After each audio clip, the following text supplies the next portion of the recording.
Greetings to all. In this session, we can discuss about vicarious liability. Generally, a person is liable for his own wrongful acts, and one does not incur any liability for the acts done by others. So, in certain cases, however, vicarious liability, that is the liability of one person for the act done by another person, may arise, in order that the liability of A for the act done by B can arise.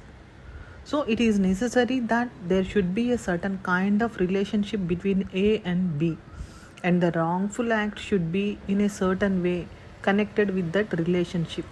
So vicarious liability అంటే జనరల్గా ఒక person తను చేసిన wrongful acts కోసం అతనికి liability అనేది ఉంటుంది. అది జనరల్ లయబిలిటీ. అలా కాకుండా ఇంకొక పర్సన్ చేసిన రాంగ్స్ కోసం గనక లయబుల్ అయినట్లయితే దాన్ని వైకేరియస్ లయబిలిటీ అంటారు అనమాట. ఒక్కొక్కసారి వేరే పర్సన్ చేసిన రాంగ్స్కి కూడాను లయబుల్ అవ్వాల్సి వస్తుంది. దానికి అలాంటి లయబిలిటీ ఎరైజ్ అవ్వాలి, అలాంటి సర్కమ్స్టాన్స్ ఎప్పుడు ఎరైజ్ అవుతుంది అంటే వాళ్ళిద్దరి మధ్య, అంటే for example A and B, A is liable for the act done by B, అంటే బి చేసిన పనికి కనుక లయబుల్ అవుతున్నాడు అంటే వాళ్ళిద్దరి మధ్య సర్టన్ రిలేషన్షిప్ అనేది ఉండాలి. అండ్ ఆ చేసిన రాంగ్ఫుల్ యాక్ట్ ఏదైతే ఉందో ఆ రిలేషన్షిప్కి సంబంధించి ఉండాలి. దాన్ని వైకేరియస్ లయబిలిటీ అంటాం.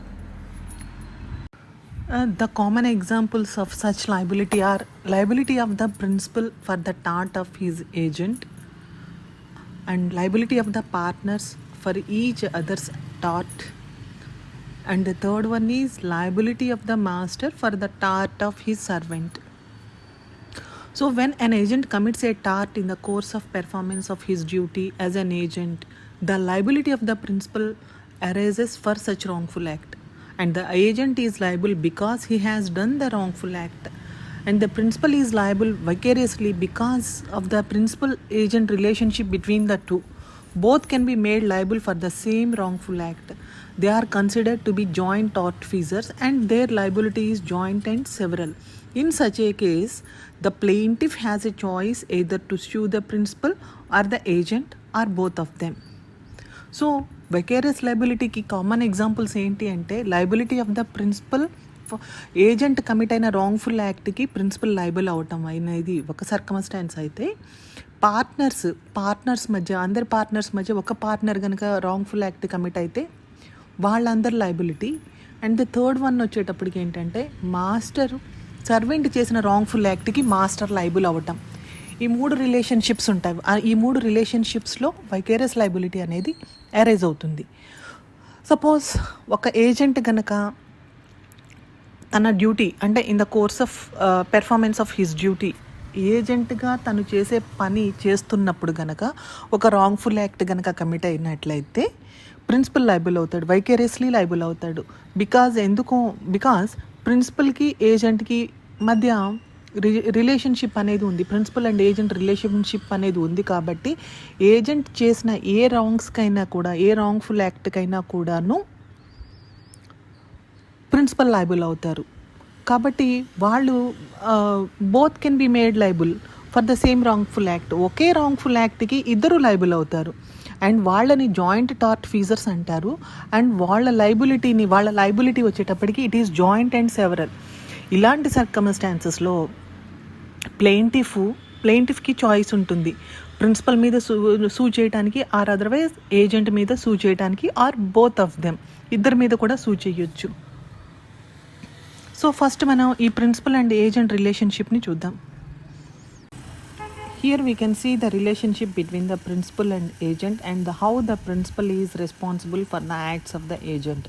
So where one person authorizes another to commit a tort, the liability that will not be only of that person who has committed it, but also of that person who authorized it. It is based on the general principle qui facit per alium facit per se. That means the act of the agent is the act of the principal. For any act authorized by the principal and done by the agent, both of them are liable. Their liability is joint and several. So ఇంతకుముందు చెప్పుకున్నట్లుగా principal and agent లయబిలిటీలో ఎవరైనా సరే ఒక ఏజెంట్ని లేదా ఎవరైనా ఒక పర్సన్ని tart commit అవ్వడానికి ఇంకో పర్సన్ ఏ అనే పర్సన్ బిని ఒక టార్ట్ కమిట్ అవ్వడానికి ఆథరైజ్ చేసినట్లయితే ఆ టార్ట్ కమిట్ అయినప్పుడు ఏ అండ్ బి ఇద్దరు కూడా లయబుల్ అవుతారు. ఎందుకంటే ఇది ఏ ప్రిన్సిపల్ మీద బేస్ అయ్యి ఉందంటే there is a Latin principle qui facit per alium facit per se. అంటే ఏజెంట్ చేసిన ఏ యాక్ట్కైనా కూడాను ప్రిన్సిపల్ లయబుల్ అవుతారు. ఎందుకంటే దెర్ ఈస్ అన్ రిలేషన్షిప్, వాళ్ళిద్దరి మధ్య ప్రిన్సిపల్కి అండ్ ఏజెంట్కి మధ్య ఒక రిలేషన్షిప్ అనేది ఎగ్జిస్ట్ అవుతుంది కాబట్టి. అలాగే వాళ్ళ లయబిలిటీ అనేది joint and several. So the authority to do the act may be expressed or implied. The principal generally does not expressly ask his agent to do the wrongful act, but when the agent acts in the ordinary course of performance of his duties as an agent, the principal becomes liable for the same. So here we can say one case law, Lloyd versus Grace Smith and Company. Here the facts of the case are Mrs. Lloyd, who owned 2 cottages but was not satisfied with the income therefrom, she approached the office of Grace Smith and Company, a firm of solicitors, to consult them about the matter of her property. So the managing clerk of the company attended her and advised her to sell her 2 cottages and invest the money in a better way. And she was asked to sign 2 documents which were supposed to be sale deeds. In fact, the document got signed were gift deeds in the name of the managing clerk himself. He then disposed of the property and misappropriated the proceeds. He had acted solely for his personal benefit and without the knowledge of his principal. It was held by the court that since the agent was acting in the course of his apparent or ostensible authority, the principal was liable for the fraud. And here State Bank of India versus Shyama Devi. It is a famous case in India, and the citation of this case is AIR 1978 SC 1263. In this case, it was held that the plaintiff's husband gave some amount and checks to his friend, who was an employee in the defendant bank, for being deposited in plaintiff's account. No proper receipt for the deposits was obtained, and the bank employee misappropriated the amount. It was held by the Supreme Court that the employee, when he committed the fraud, was not acting in the scope of bank's employment, but in his private capacity as the depositor's friend. Therefore, the defendant bank could not be made liable for the same. So ఇక్కడ వైకరస్ లయబిలిటీలో వచ్చేటప్పటికి ఏంటంటే principal act commit అవ్వడానికి ఎక్స్ప్రెస్గా కానీ ఇంప్లాయిడ్గా కానీ consent ఇచ్చి ఉండొచ్చు. జనరల్గా ఏజెంట్ని principal express consent అనేది ఇవ్వక్కర్లేదు, ఇంప్లాయిడ్గా కూడాను కన్సెంట్ ఇవ్వచ్చు. దీనికి సంబంధించి ఒక కేసులో ఏంటంటే Lloyd versus grace Smith and company. ఈ కేసులో ఏం జరిగిందంటే మిసెస్ లాయిడ్కి ఒక 2 కాటేజెస్ ఉన్నాయి. ఆమె ఆ 2 కాటేజెస్కి తో వచ్చిన బెనిఫిట్స్తో ప్రొసీడ్స్తో కాలేకపోయింది. అందువల్ల ఏమైందంటే ఆమె ఒక సొలిసిటర్స్ ఫర్మ్ని అప్రోచ్ అయింది. అది గ్రేస్ స్మిత్ అండ్ కంపెనీ అనే సొలిసిటర్స్ ఫర్మ్ని అప్రోచ్ అయింది. ఎందుకంటే ఆ మ్యాటర్ ఆమె ప్రాపర్టీ గురించి సంబంధించిన మ్యాటర్ని డిస్కస్ చేయడానికి. ఆమె అటెండ్ అయినప్పుడు ఆ మేనేజింగ్ క్లర్క్ ఆమెను అటెండ్ అయ్యి ఆమెకి ఏమైనా అడ్వైస్ చేశాడంటే ఆ 2 కాటేజెస్ సేల్ చేసేసి ఆ మనీని ఇంకా బెటర్ వేలో ఇన్వెస్ట్ చేయొచ్చు అని అడ్వైస్ చేశాడు. కానీ అడ్వైస్ చేసి ఆమెతో 2 డాక్యుమెంట్స్ మీద సైన్ చేయించుకున్నాడు. కానీ నిజానికి ఆ డాక్యుమెంట్స్ అనేవి ఏంటి అంటే సేల్ డీడ్స్ అనమాట. ప్రాపర్టీ అతని పేరుకి అమ్మేసినట్టుగా సేల్ డీడ్స్ రాయించుకున్నాడు. అయితే అక్కడ అతను పర్సనల్ బెనిఫిట్ కోసమే యాక్ట్ చేశాడు. వితౌట్ అతని ప్రిన్సిపల్ నాలెడ్జ్ అనేది లేదు. కానీ ద కోర్ట్ హెల్డ్ దట్ ఆ టైంలో అతను ఏజెంట్ అనే అతను he was acting in the course of his apparent ostensible authority. అంటే in the course of employment అతను యాక్ట్ చేస్తున్నాడు. అతను ఆఫీస్లో ఉండగా ఎవరైతే క్లయింట్ వచ్చారో మిసెస్ లాయిడ్ ఎవరైతే వచ్చారో ఆమెను ఇన్ ద కోర్స్ ఆఫ్ ఎంప్లాయ్మెంటే అతను అటెండ్ అవ్వడం జరిగింది. అండ్ ఈ సేల్ ప్రొసీడ్స్ని లేదా ఈ టూ కాటేజెస్ని మిస్అప్రోప్రియేట్ చేయటం జరిగింది. కాబట్టి the court held that The principal is liable for the act of the managing clerk of their solicitor's firm. అలాంటిదే ఇండియాలో ఇంకో కేసు ఉంది, State Bank of India versus Shyamadevi. ఈ కేసులో ఫ్యాక్ట్స్ ఏంటి అంటే, ప్లెయింటిఫ్ హస్బెండ్ ఏం చేశాడు, కొంత అమౌంట్ని తన ఫ్రెండ్కి ఇచ్చాడు. ఆ ఫ్రెండ్ బ్యాంక్లో వర్క్ చేసి బ్యాంక్ ఎంప్లాయీ. ఆ బ్యాంక్ ఎంప్లాయీ డిపాజిట్ చేయమని ఇచ్చాడు ప్లెయింటిఫ్స్ అకౌంట్లో. అయితే ఆ బ్యాంక్ ఎంప్లాయీ ఆ అమౌంట్ని మిస్అప్రోప్రియేట్ చేశాడు. అప్పుడు సుప్రీంకోర్టు దీని గురించి ఏమని డెసిషన్ ఇచ్చింది అంటే, the act committed by the bank employee, అంటే ఆ ఏజెంట్ ఎవరైతే చేశారో, it is not in the course of employment. అతను బ్యాంక్లో ఉండగా వర్క్ చేస్తుండగా ఆ యాక్ట్ అనేది కమిట్ అవ్వలేదు. ఎలా కమిట్ అయ్యాడు, ఎవరైతే ప్లెయింటిఫ్ హస్బెండ్ ఫ్రెండ్గా, అంటే డిపాజిటర్స్ ఫ్రెండ్గా మాత్రమే తీసుకున్నాడు. కాబట్టి ఆ బ్యాంక్ అనేది లయబుల్ కాదు కాంపెన్సేట్ చేయడానికి ప్లెయింటిఫ్ హస్బెండ్కి అని చెప్పి సుప్రీంకోర్టు డెసిషన్ ఇచ్చింది. And here we can see the second relationship, partners. The relationship as between the partners is that of principal and agent. The rules of the law of agency apply in case of their liability also for the tort committed by any partner in the ordinary course of the business of the firm. All the other partners are liable, therefore, to the same extent as the guilty partner. So the liability of each partner is joint and several. In Hammond versus Houston and Company, one of the two partners of the defendant firm, acting within the general scope of his authority as a partner, bribed the plaintiff's clerk and induced him to make a breach of contract with his employer by divulging secrets relating to his employer business. It was held that both the partners of the firm were liable for this wrongful act committed by only one of them. So partners relationship కనుక చూసినట్లయితే, ఒక ఫర్మ్లో relationship of the between the partners చూసినట్లయితే, ఏ ఒక partner wrongful act commit అయినప్పటికీ కూడాను all the other partners are liable. దీనికి సంబంధించి ఒక కేసు ఏంటంటే, హ్యామన్ వర్సెస్ హోస్టన్ అండ్ కంపెనీ కేసులో ఏమైందంటే, ఒక డిఫెండెంట్ ఫర్మ్ ఉంది, దాంట్లో 2 పార్ట్నర్స్ ఉన్నారు. దాంట్లో ఒక పార్ట్నర్ ఏం చేశారంటే, other plaintiff clerk, other company యొక్క ప్లెయింటిఫ్ క్లర్క్కి ఇండ్యూస్ చేశారు. ఎందుకు, తన ఎంప్లాయర్ యొక్క సీక్రెట్స్ని రివీల్ చేయడానికి గాను బ్రైబ్ ఆఫర్ చేశారనమాట. సో ఈవెన్ దో ఆ డిఫెండెంట్ కంపెనీలో 2 పార్ట్నర్స్ ఉన్నప్పటికీ కూడా, చేసింది ఒక పార్ట్నర్ అయినప్పటికీ కూడా, it was held that both the partners are responsible for the tort committed by one of the partner. Master and servant. If a servant does a wrongful act in the course of his employment, the master is liable for it. The servant, of course, is also liable. The wrongful act of the servant is deemed to be the act of the masters as well.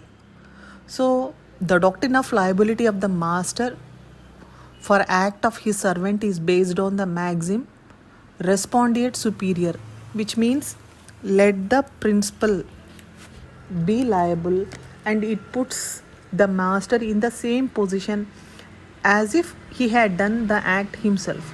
It also derives validity from the maxim qui facit per alium facit per se, which means he who does an act through another is deemed in law to do it himself. Since the wrong done by the servant, the master can also be made vicariously liable, and the plaintiff has a choice to bring an action against either or both of them. Their liability is joint and several, as they are considered to be joint tortfeasors. So, for the liability of the master to arise, the following 2 essentials are to be present. First one is the tort was committed by the servant, and the second one is the servant committed the tort in the course of his employment. So ఇక్కడ మనం master and servant రిలేషన్షిప్ని కనుక చూసినట్లయితే, servant చేసిన ఏ యాక్ట్కైనా కూడాను master responsible అవుతారు. ఇది ఏ Maxim మీద depend అయ్యి ఉంటుందంటే, ఏ లాటిన్ మ్యాగ్జిమ్ మీద డిపెండ్ అయ్యి ఉందంటే, రెస్పాండియేట్ సుపీరియర్, అంటే let the principal be liable, principal కూడా లయబుల్ అవుతాడు సర్వెంట్ చేసిన యాక్ట్కి, యాజ్ ఇఫ్ ఎలా అంటే సర్వెంట్ యాక్ట్ చేసినా తను చేసినట్టే, ఆ రాంగ్ఫుల్ యాక్ట్ తను చేసినట్టుగానే లయబుల్ అవుతాడు. అలాగే దీని వ్యాలిడిటీ ఇంతకుముందు మనం చెప్పుకున్న Latin maxim qui facit per alium facit per se నుండి కూడాను డిరైవ్ అవుతుంది. సో మాస్టర్ సర్వెంట్ చేసిన రాంగ్ఫుల్ యాక్ట్కి మాస్టర్ లయబుల్ అవుతారు. అండ్ వాళ్ళిద్దరి లయబిలిటీ అనేది జాయింట్ అండ్ సెవరల్. అండ్ అది ప్లెయింటిఫ్ ఆప్షన్ ఉంటుంది, ఎయిదర్ మాస్టర్ మీద కానీ లేదా సర్వెంట్ మీద కానీ లేదా బోత్ ఆఫ్ దెమ్ మీద కానీ ద ప్లెయింటిఫ్ కెన్ స్యూ. అయితే ఈ లయబిలిటీని సాటిస్ఫై చేయాలి అంటే 2 ఎసెన్షియల్స్ కావాల్సి ఉంటుంది. ఫస్ట్ వన్ ఏంటంటే టార్ట్ అనేది సర్వెంట్ చేసి ఉండాలి. ఆ సర్వెంట్ కూడాను in the course of his employment చేసి ఉండాలి. అతని ఎంప్లాయ్మెంట్లో తనకి ఏదైతే డ్యూటీస్ అసైన్ చేశారో ఆ ఎంప్లాయ్మెంట్లో చేసి ఉండాలి. టోట్ that who is a servant. సర్వెంట్కి so the definition of the servant is a person employed by another to do work under the directions and control of his employer. So as a general rule, an employer is liable for the tort of his servant, but he is not liable for the tort of an independent contractor.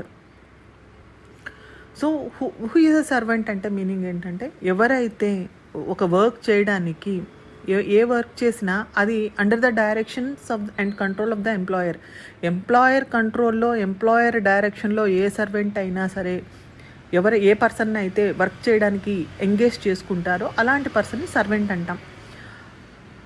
అలాగే master servant చేసిన wrongful యాక్ట్కి liable అవుతారు, కానీ independent contractor చేసిన యాక్ట్స్కి liable కాడు. Here we can distinguish the difference between the servant and independent contractor. A servant is an agent who is subject to the control and supervision of his employer regarding the manner in which the work is to be done. As independent contractor, he is not subject to any such control. He undertakes to do certain work, and regarding the manner in which the work is to be done, he is his own master and exercises his own discretion. An independent contractor is one who undertakes to produce a given result, but so that in the actual execution of the work he is not under the order or control of the person for whom he does it, and may use his own discretion in things not specified beforehand. For example, my car driver is my servant. If he negligently knocks down X, I will be liable for that. But if I hire a taxi for going to railway station and the taxi driver negligently hits X, I will not be liable towards X, because the taxi driver is not my servant but only an independent contractor. So the taxi driver alone will be liable for that. So ఇక్కడ మనం సర్వెంట్కి independent కాంట్రాక్టర్కి ఉన్న differences చూడొచ్చు. సర్వెంట్కి ఏంటి అంటే servant master యొక్క డైరెక్షన్లో, master యొక్క కంట్రోల్లో వర్క్ చేస్తూ ఉంటాడు.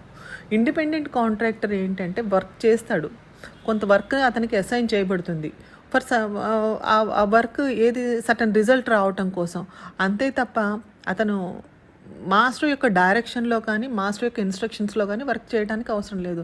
దానికి ఒక ఎగ్జాంపుల్ చూడాలి అంటే, సపోజ్ నా కారు డ్రైవర్ ఉంటే అతను నా సర్వెంట్ అవుతాడు. ఆ కారు డ్రైవర్ చేసిన ఏ రాంగ్ఫుల్ యాక్ట్కైనా కూడాను కార్ ఓనర్ లయబుల్ అవుతారు.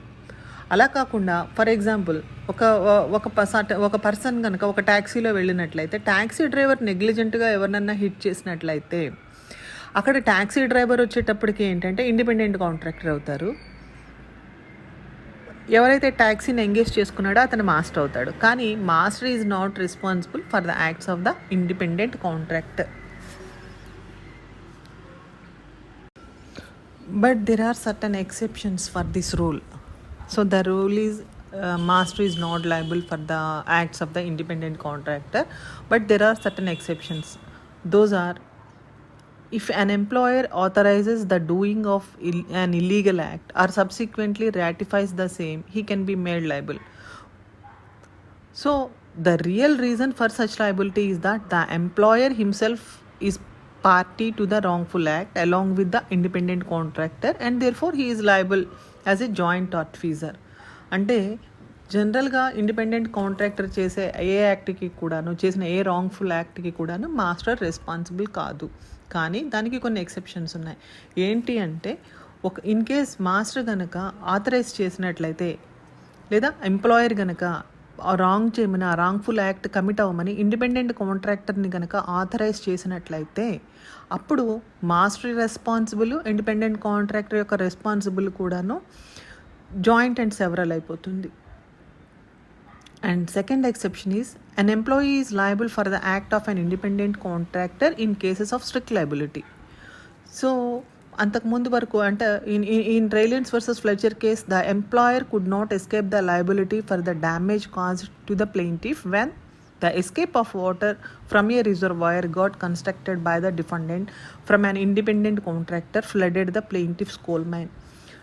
యూజువల్గా రిలయన్స్ వర్సెస్ ఫ్లెచర్ కేసు రానంత వరకు కూడాను the master is not responsible for the acts of the independent contractor. But ఇక్కడ ఈ కేసులో వచ్చేటప్పటికి ఏంటంటే, the court held that the employer is also responsible for the act of the independent contractor. దీంట్లో ఏమైందంటే, ఇది స్ట్రిక్ట్ లయబిలిటీ అనే ఇంకో కేసులో వస్తుంది. ఇంకో చాప్టర్లో we can see in detail